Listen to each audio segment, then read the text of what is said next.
जन्माष्टमी व्रत कथा।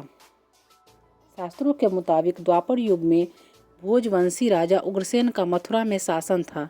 वह बड़े ही दयालु थे और प्रजा भी उनका काफ़ी सम्मान करती थी, लेकिन उनका पुत्र कंस दुर्व्यसनी था और हमेशा अपनी प्रजा को किसी न किसी प्रकार से कष्ट देता था। जब उसके पिता को यह बात पता चली तो उनके पिता उग्रसेन ने उन्हें खूब समझाया, लेकिन कंस ने अपने पिता की बात मानने के बजाय उल्टा उन्हें ही गद्दी से उतार दिया और खुद ही मथुरा का राजा बन बैठा।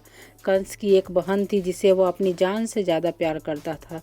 उनकी एक बात कहने से वह हर एक चीज़ को पूरा कर देता था। ऐसे ही कंस ने अपनी बहन देवकी का विवाह वासुदेव नामक यदुवंशी सरदार के साथ धूमधाम से कर दिया। वह अपनी बहन को उसके ससुराल स्वयं रथ खींच कर पहुँचाने वाला था। जब अपनी बहन देवकी को उसकी ससुराल पहुंचाने जा रहा था, तभी अचानक रास्ते में आकाशवाणी हुई, हे कंस, जिस देवकी को तू बड़े प्रेम से ले जा रहा है, इसी के गर्भ से उत्पन्न 8वां बालक तेरा वध करेगा। यह सुनकर कंस घबरा गया और अपनी बहन के पति वासुदेव को मारने के लिए टूट पड़ा।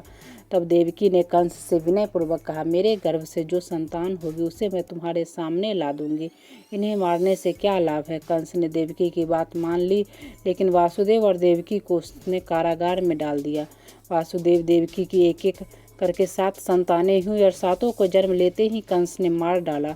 अब बारी थी 8वें बच्चे के होने की। कंस ने इस दौरान कारागार में वासुदेव देवकी पर और भी कड़े पहरे बैठा दिए। वहीं दूसरी ओर देवकी के साथ नंद गांव में नंद की पत्नी यशोदा को भी बच्चा होने वाला था। उन्होंने वासुदेव देवकी के दुखी जीवन को देख 8वें बच्चे की रक्षा का उपाय रचा। जिस समय वासुदेव देवकी को पुत्र पैदा हुआ, उसी समय संयोग से यशोदा के गर्भ से एक कन्या का जन्म हुआ, जो और कुछ नहीं सिर्फ माया थी।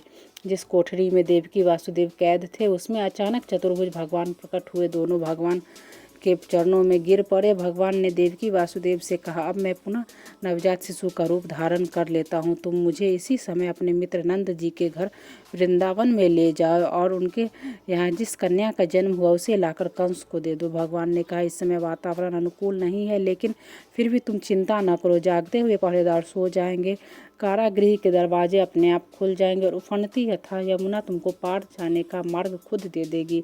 भगवान के आदेश अनुसार वासुदेव नवजात शिशु रूप श्री कृष्ण को सूप में रखकर कारागृह से निकल पड़े और यमुना को पार कर नंद जी के घर पहुँचे, जहाँ उन्होंने नवजात शिशु को यशोदा के साथ सुला दिया और उनकी कन्या को लेकर मथुरा आ गए। वासुदेव के आते ही कारागृह के फाटक पूर्ववत बंद हो गए। कंस तक वसुदेव देवकी के बच्चा होने की सूचना पहुंच गई। कंस ने बंदीगृह में जाकर देवकी के हाथ से नवजात कन्या को छीना और जैसे ही उसने उस बच्ची को पृथ्वी पर पटक देना चाहा, वैसे ही कन्या आकाश में उड़ गई और उसने कहा, रे मूर्ख, मुझे मारने से क्या होगा? तुझे मारने वाला तो वृंदावन पहुंच चुका है और वह जल्द ही तुझे तेरे पापों का दंड देगा।